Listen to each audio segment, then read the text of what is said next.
Welcome back to the Federal Retirement Show. I am your host, Val Majewski with American Benefits Exchange. As always, really appreciate you taking the time out of your busy schedule to view our content. It is meant for you, the federal employee that is out there looking for accurate information when it comes to your benefits and retirement situation. So really, thank you for taking the time out of your schedule. Now, today's topic, as well as a lot of other topics, you've heard me talk and say, hey, I had a federal employee that I chatted with that had this situation, or we came across this, or this was a real life question. And so today's episode comes directly from that. There was a listener recently, and I really do appreciate hearing that folks are listening, right? We see the data, we see what happens, we see who's tuning in. But when I meet you in person and I come across you, or you get an email, or we do a benefits review, and or I'm doing a webinar, a seminar, and I hear people say, hey, I've been listening to your podcast. That's great to know, because you never know who's listening. You never know who's tuning in. So when I actually interact with you all, it is so great to see that people are getting what we want them to get out of this content, which is good information, so they can make the best decisions, so you can make the best decisions for you and your family. And I keep saying this over and over, so you can prepare as best as possible for retirement, take advantage of everything the government gives you now. Get rid of the things that you may not need. Just make yourself as efficient as possible. Set yourself up in the best position going forward so that you can ultimately get across that finish line, retire how you want, when you want, living the lifestyle that you want when it's all said and done. But today's topic and today's episode comes from a recent question that I got asked. And I was like, hey, I haven't done an episode on this topic specifically in a little while. So I appreciate you bringing it to my attention that we need to dive deeper into this. But perhaps some of you out there are also dealing with this, and it comes it comes about survivor benefits and looking at the different alternatives that are out there. So this particular question, I'm going to read it pretty much verbatim, which is how the question came in. Could you discuss the pros and cons of choosing the 50% option? Now, this is a FERS employee. Can you discuss the pros and cons of choosing the 50% option versus the 25% option, specifically choosing the 25% survivor benefit plan option plus adding an additional life insurance policy? Now, you may have viewed our previous content. You've seen some episodes, maybe others out there talking about it, where the survivor benefit plan, in my opinion, is a bad piece of life insurance. And I'm going to get in that or a little bit deeper into that here in just a second. But I will discuss the pros and cons of choosing either one of the options that the government gives you, and then specifically the pros and cons of choosing the 25% with an additional or an alternative life insurance plan on top of that. So here's what we've got. First of all, I want to get into, if you're not familiar with, so this question may be catching you off guard because you're not familiar with the survivor benefits plan. What is it? Maybe you just got hired and retirement seems so far away, but what is this choice that you're going to make upon retirement? Maybe you're in the middle of your career and you don't know all of the options. So I want to review the survivor benefits plan first before we go into those options or the question and discussing the pros and cons, as well as the alternatives. So first of all, it's a way to continue or allow your spouse to continue a portion of your pension in the event that you die first. Okay, so this is for the retiree. When you fill out your retirement paperwork, they're going to ask you which retirement survivor benefit option did you want to choose, and you essentially have three options if you're a FERS employee. Now, if you're CSRS, I'm going to mention this, that you have almost an unlimited amount of options. But when it comes to FERS employees, you have three options. You can leave the maximum to your spouse, you can leave a partial, or you can leave nothing. It's important to note that in either system, CSRS or FERS, if you're going to leave anything other than the maximum to your spouse, they have to sign off on it. There's a spousal consent form that they have to sign. So for those of you trying to be sneaky out there, and I say this jokingly, which you're going to leave anything less than the maximum for your spouse or leave them nothing, you can't do it without them knowing about it. They have to sign off on it. Federal employee health benefits are attached to this decision. So what does this mean? If you want your spouse to be able to continue your health insurance in the event that you died first in retirement, then you need to at least elect a minimal survivor benefit. Simply put, if you do not choose a survivor benefit and you die first in retirement, then your health insurance will die with you. While you're alive, no matter what you choose, you both will enjoy your health benefits, but with no survivor benefits chosen, no continuation of the health insurance for your spouse if you die first.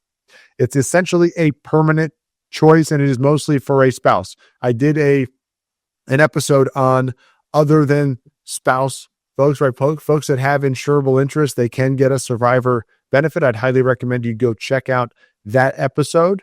But when it comes to this benefit, is mostly a spouse and is essentially a permanent choice. Essentially a permanent choice. I'm going to get into that as we go. Okay, so there's two options that you have, right? You can choose no survivor benefits. What does that mean? You keep your full pension because there's a cost involved with this, right? The government's not going to give your spouse something for nothing.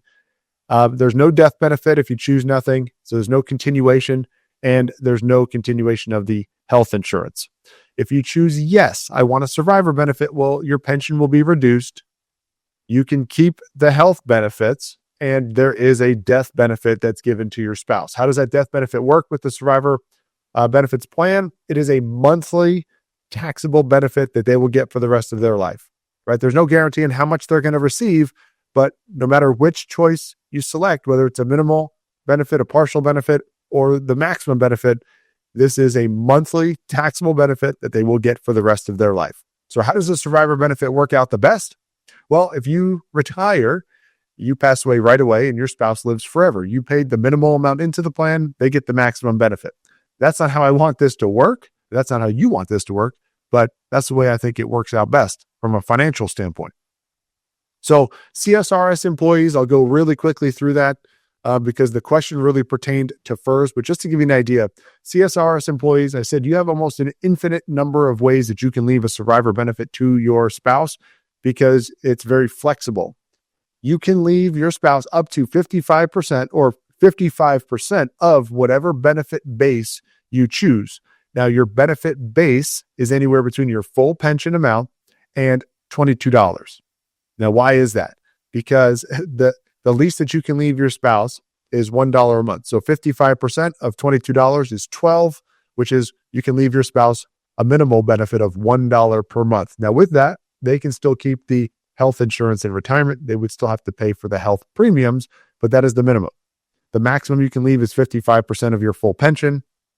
The cost for this is approximately 10% of the benefit base. That's a little less than 10% of the base that you choose. Okay, FERS employees. Now, FERS, this is a simpler process, right? CSRS, it's a little customizable. It's 55% of whatever benefit base, and it's a sliding scale in there. FERS employees, it's cut and dry. You can either leave 50% or 25%. If you want to leave something, you can leave 50% or 25%. The 50% option is going to reduce your pension, though, by 10%. The 25% option is going to reduce your pension by 5%. Now, let me get into this. I said it before a couple slides ago. It's essentially a permanent choice. Let's say you just said, yeah, I want to leave my spouse 50%. Let's do it. And several years down the road, you and your spouse are sitting there going, you know what? We really don't need this survivor benefit anymore. And we can really use that 10% back into the paycheck, into the pension. Let's get rid of the survivor benefit. We don't need it anymore. Unfortunately, you cannot do that. You cannot just say willy-nilly, hey, I just want to get rid of this now, and I want to regain that 10% back in my pension. It's essentially a permanent choice. So you want to make sure that you are choosing the right option upon retirement so that you're not handcuffed if it wasn't really the one that you wanted to choose. If in practice, it's not the right one for you. So you want to review all the options, talk to your spouse because they are the ones that are getting this benefit. Okay, let's look at an example. So in let's say a person had retired, their high three was 100,000. They worked 30 years for the government. They were retiring at age 65. They were getting the 1.1 in their pension. So 100,000 high three, 30 years of service. It was after the age of 62. Their pension calculated to be $33,000 per year. $33,000. If they wanted to leave the maximum 50%, the spouse, in the event that the retiree dies, would get half, right? 50% or $16,500 a year for the rest of their life. But it would cost 10%, $3,300 a year or $275 per month. That's not going to be given to you. It's not going to show up as a deduction in your retirement paycheck. It's just going to have a reduced pension amount, right? Your reduced pension amount is now less by $3,300 per year to start. Now remember, this is a 10% of your pension. So as you get cost of living increases, things like that, that cost can actually go up. We'll talk about that here in a second. Okay, so that's the example.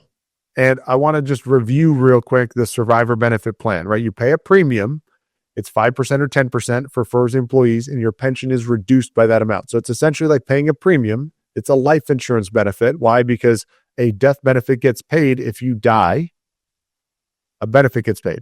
There's no cash value buildup. That money that you put aside in this example, $275 a month, does not go anywhere and build somewhere, and it's there for you to use in case something happens. That's not the case. It's just poof, it's not there anymore. There are a lack of options in retirement and death. Let's talk about retirement. I mentioned it's essentially a permanent choice. So your lack of options mean you can't just willy-nilly make changes as you want. If you didn't choose a survivor benefit, you just can't add it for no reason. And if you did choose one, you just can't reduce it or eliminate it for no reason. You can add it in retirement if there's a life-changing event, like you got married in retirement and you weren't married when you retired, then that's a life-changing event. You can add the survivor benefit. And the other one is if your spouse predeceases you, you can get rid of it. You can eliminate the survivor benefit, regain your full pension, but you do not get any of the money that you set aside or that your pension was reduced by while your spouse was still alive. So you don't get any of that money back. In death, there are no options for your spouse. So how does a life insurance or a death benefit really work? If you were to pass away, what does your spouse generally get? It's going to be a lump sum, tax-free death benefit. How does a survivor benefit work? It is a taxable monthly benefit. Now, granted, that benefit will last for the rest of their life, but there's no guarantee of how long they're going to live and that they're even going to recoup all the money that you lost out of your paycheck while you were alive. Because if the goal is to live long into retirement, let's say you live 20 years in retirement, how long would your spouse have to live past you to regain all that money that you set aside? Good news is, if you do at least check the box for the minimal survivor benefit, they can keep the health insurance. You still have to keep paying the premium for that. So they'll have their premium deducted from their survivor benefit, but you get to keep it. I think it's a bad piece of life insurance for a lot of different reasons because it's not as flexible. There's not as many options while you are living in retirement. There's not many options in death. It's taxable versus tax-free in a real life insurance plan. So we'll go over a couple different ways and we'll compare the two, and then we'll talk about answering the question. So pros and cons of the 50% versus 25%, as well as the 25 adding an extra life insurance policy. We'll talk about here in a second.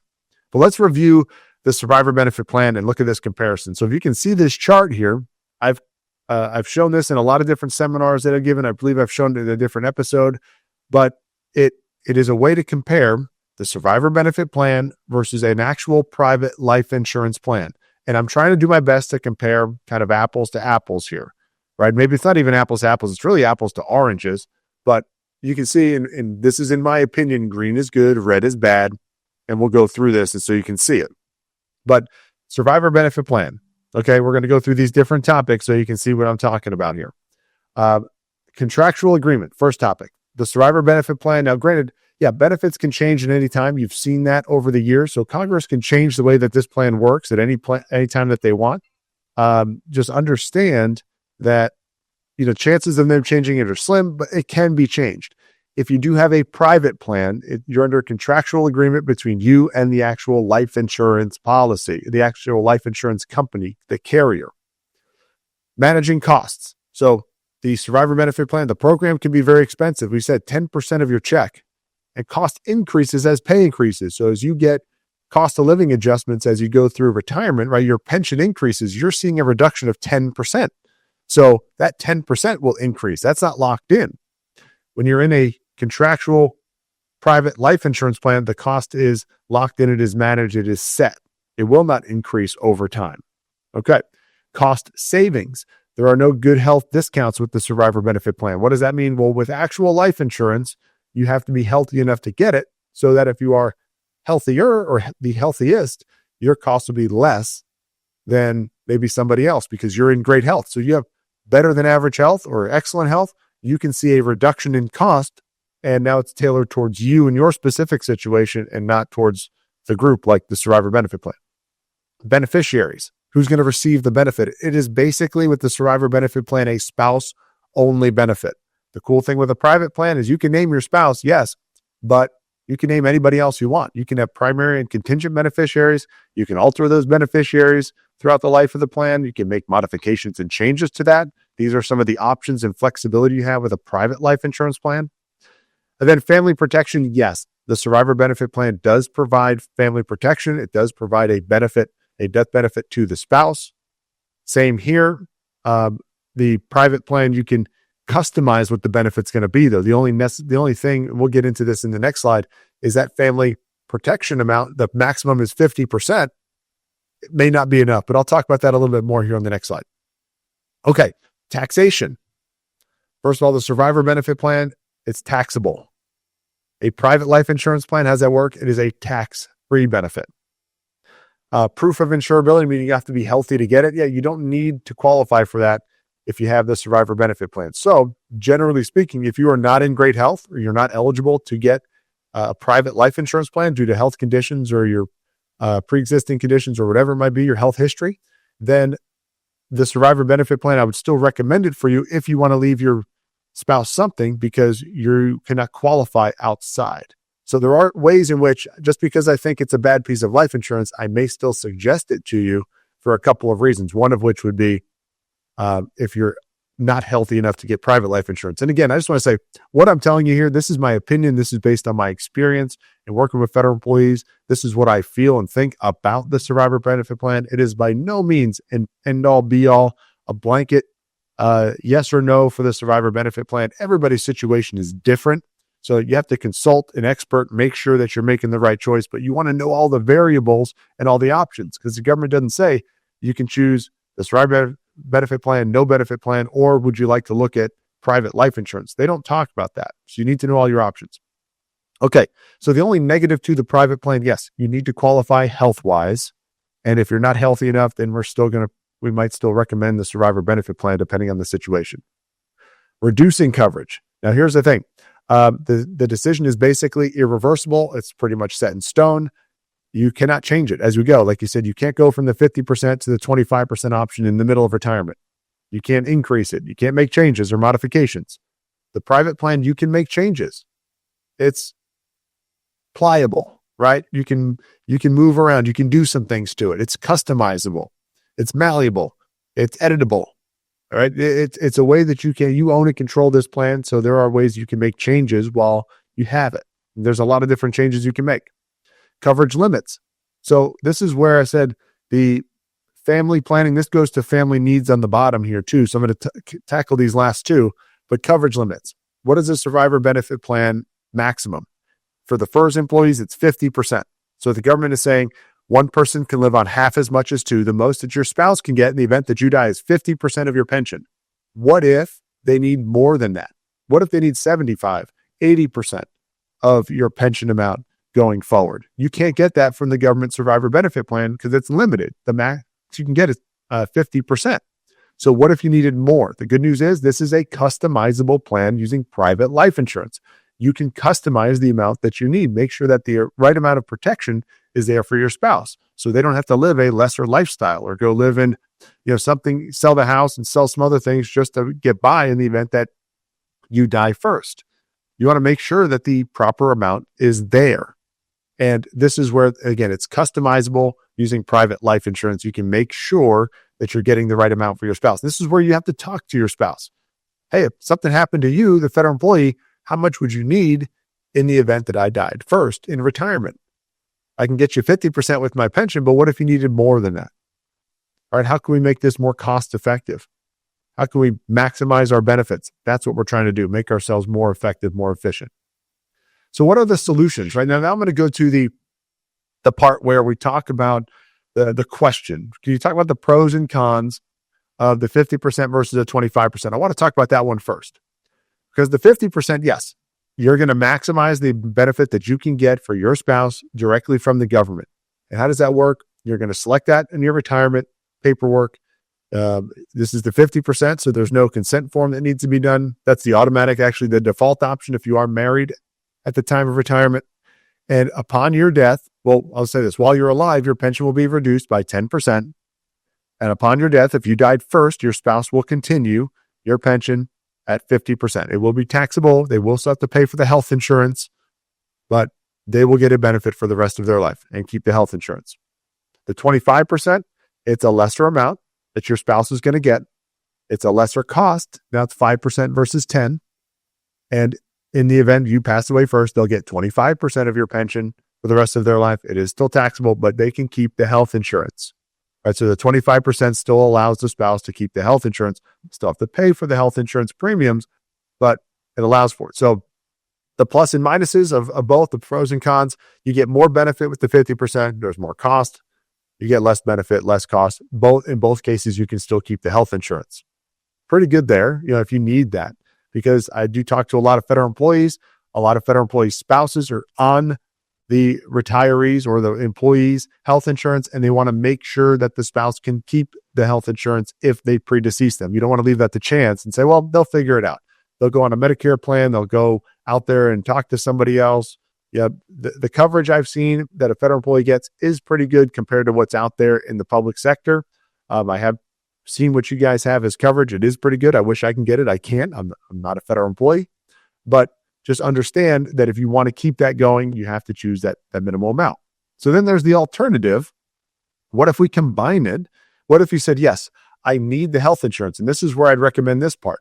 If a federal retiree wants to 100% make sure that their spouse can keep the health insurance if they died first, then you need to at least elect the minimal option, the 25%. Then we talk about, all right, if 25% is not going to be enough, because it won't in most cases, the surviving spouse wants more than 25%. We say, okay, how much extra do you need? What dollar amount or percentage of the retirement income do you need in the event that the retiree dies first? This is a conversation with the spouse. And we can customize the plan and supplement the remaining need with a private life insurance policy. Now, how do we do that? Well, there are plans that are specifically designed to mimic the government survivor benefit option, right? So what would happen is if the retiree in this example, we did the 25% plus the private life insurance plan. In this example, the retiree dies first. There's a claim filed with the survivor benefit plan with OPM, and there's a claim filed with the private life insurance policy. OPM will pay them the 25% taxable for the rest of their life. And then with the private life insurance plan, the surviving spouse would have the option to choose one of two things. They can choose a tax-free monthly benefit for the rest of their life. So it's very similar to the survivor benefit, except it's the agreed upon amount, the contractual amount, tax-free for the rest of their life, or they can choose a lump sum payout. They have a flexibility and option to do so. Now, why would they choose either? Well, maybe they think, man, I'm still pretty young and I want to make sure that I've got enough lifetime income. So I'm going to choose the lifetime benefit, the tax-free lifetime benefit, because I think I'm going to way outlive the lump sum benefit amount, with the amount of money I get total. Or you might think, well, we live long in retirement. I don't have a whole lot left. I want to get all my money now, and I want to get the tax-free lump sum from the private life insurance plan. So in this example, somebody would get the lifetime benefit from the survivor benefit plan, lifetime taxable benefit. They can keep the health insurance, and they can get either a lifetime benefit or a lump sum from the private life insurance policy. Hopefully combined, that is enough to sustain them, and they get to keep the health insurance. That's one option, and that's a pretty good option, right? Because a lot of federal employees, like I said, want to keep the health insurance. So we can't entirely avoid the survivor benefit plan, because that's a must-have if you want to make sure that the spouse can keep the health insurance. You don't want to roll the dice and think, well, my spouse is going to die first. What happens if they don't and you die first? You don't want to leave them stranded with health insurance. Okay, so that's the first thing. Then what if you decided, you know what, I don't want any survivor benefit. I don't need to have the health insurance. Maybe you're prior military. Maybe your spouse has really good health insurance and you're on their health insurance in retirement. Or if you really need the survivor benefit to give the health insurance, the FEHB, to your spouse, because they're going to continue your TRICARE for life. Then maybe you don't need the survivor benefit, but you still want to leave an income to your spouse. Well, it can be more cost effective if you're in good health to do 100% or 100% of the income they're going to get. I'm not meaning 100% of your retirement, but you figure out the amount that your spouse needs, customize a plan, and have 100% of that benefit coming from the life insurance, and zero coming from the survivor benefit plan. That's another option if health insurance is not part of the equation. If it is part of the equation, I go back to that 25% option and we fill in the blanks with a private plan if you're healthy enough to get it. We go back to the 50% if you're not healthy at all, and we're probably not going to get outside life insurance. There's a couple other scenarios in there too. Everybody's different. So if you have questions about this, let's look at your personal situation. But which option is best for you? Again, we got to dive deeper. And this is a conversation with your spouse too, because this is a benefit for them. You don't want to decide for them. You want them to be involved in this process. Now, granted, I don't want you to pass away early in retirement. I want you to live long, but I want to make sure that if you did pass away first, your spouse is taken care of. Now, let's look at some flexibility and some options here. I just want to compare with the survivor benefit plan versus private. Okay. So let's say in the example when you got both the 25% option and the private life insurance plan. Let's see how they both work. All right. You're in retirement. Let's say once you retire, you choose the 25% option and you're going forward into retirement. And a few years down the road, something happens. Let's say, I mentioned earlier, you just said, you talk to your spouse, you guys hit the lottery, you got a windfall, whatever, you no longer need a survivor benefit option. Income is not going to be a problem, whatever the reason is. Well, I mentioned you cannot cancel the survivor benefits with the government. Done. You can cancel or make changes to your private life insurance plan. You can cancel it, and there is some cash value that's built up, and there's some equity that's built up. So your premiums did build up a little bit of cash. You can cancel, take the cash, and walk away scot-free with some of the money back that you put into it. May not be all the money back, but at least some of it. Okay, let's say you're going down the road and your spouse dies first. Well, how does it work in the survivor benefit plan? You can cancel it and get back your full pension, but you don't get back any of the money you put into it.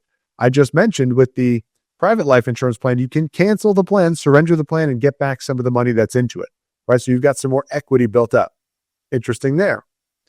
What if your spouse dies first and you want to keep the life insurance plan? You can keep it going. Good news is you can change your beneficiary, right? You can change it to whoever you want. You can name kids, grandkids, whoever as your beneficiary. It's not a spouse-only benefit, or pretty much a spouse-only benefit like the survivor option. So that's another one. Now we go again to the part about what if you die first? Your spouse only has the option to get the monthly payments with the government. With the life insurance plan, you have the option, or she will have the option, or he will have the option to get a tax-free monthly benefit or a tax-free lump sum. Pretty awesome. So yeah, which one is better for you? That's going to depend on your situation. There's no blanket statement to say, yeah, this is the way to go. It's going to be different for everybody, but it's worth looking into. Now, when should you be considering this? When should you be setting this up? I say people that are nearing or entering retirement. Now, nearing or entering retirement is a relative term for, folks. Some would think nearing retirement within 10 years, 5 years, 2 years, 1 year. I think if you're within 10 years of retirement, it's worth having the conversation and worth doing this because at least looking into it. Not only are you younger, and chances of being healthier as well, but if you're younger, then your insurance rates are going to be a little bit better, and that's going to be a lot simpler fashion for you. So just understand that the younger you are, the healthier you are, the more benefit the plan is going to be, and you might be able to kill multiple birds with one stone. We can go back and look at your FEGLI option B, for example. You can look at the episodes where we talked about the rising cost of option B and looking at private life insurance to mitigate costs. We can do a combination of a number of things for you within this plan, so you're covering all of your bases, not just the survivor benefit side. So I think answering the question, going back, hopefully you've got a good understanding. Thank you for our listener who submitted the question, by the way. I want more questions like that. And I said, we come across these scenarios pretty often where we're seeing something that's unique, or I'm answering a question on the episode. This was directly sent in. I want everybody to send in more questions as we go, because that means this information is pertinent for you. You're looking for these answers. I want to be able to provide that. You can also go back and view the rest of our content. We've got 120 episodes now that you can go and view and check out and peruse, if you will. There's so many different things that we've discussed over the lifetime of this radio show podcast, the Federal Retirement Show. There's got to be something in there that'll be pertinent for you and your situation and really hit the nail on the head with what you're looking for. But hopefully you got a lot of insight, a lot of information, a lot of guidance when it comes to your survivor benefits election.